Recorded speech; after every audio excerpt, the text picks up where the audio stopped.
moutarderie Falot est une très vieille maison puisqu'elle date de 1840.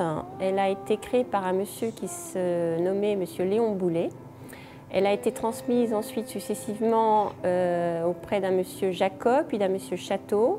Et en 1928, elle a été rachetée par Edmond Falot, donc le grand-père maternel de Marc des Arméniens qui dirige actuellement l'entreprise.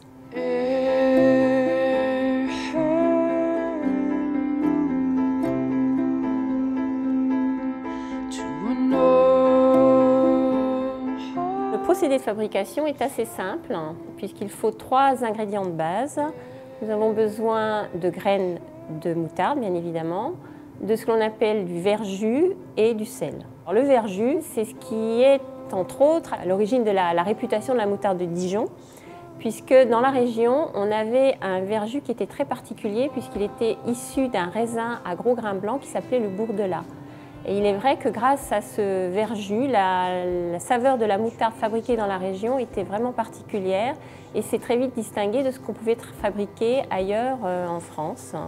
Mais aujourd'hui, ce que nous utilisons, ce n'est plus du véritable verjus. C'est un mélange de vinaigre ou de vin blanc et d'eau. On continue d'appeler cela du verjus, même si ce n'en est pas véritablement. Parce que le fameux verjus issu du raisin bourdelat n'existe plus, puisque le bourdelat a été décimé par la crise du phylloxéra.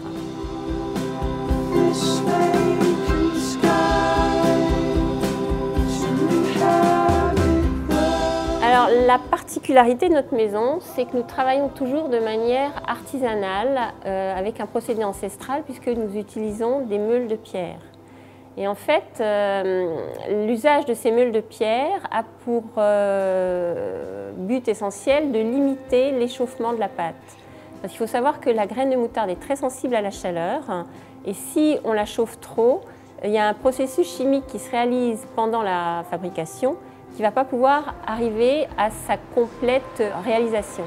Écraser les meules à vitesse relativement réduite permet de limiter l'échauffement des graines et de faire en sorte que le processus chimique se réalise complètement. Parce que dans la graine, vous avez des substances qui sont en présence l'une de l'autre mais qui n'interagissent pas.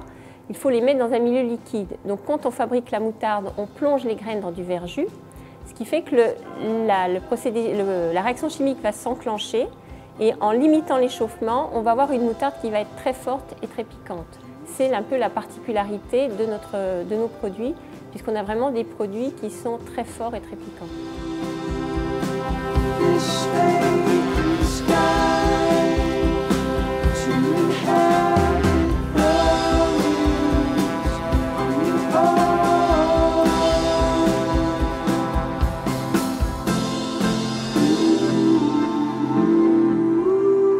On a en fait 2 moutardes de base, la moutarde de type Engrain et la moutarde de type Dijon.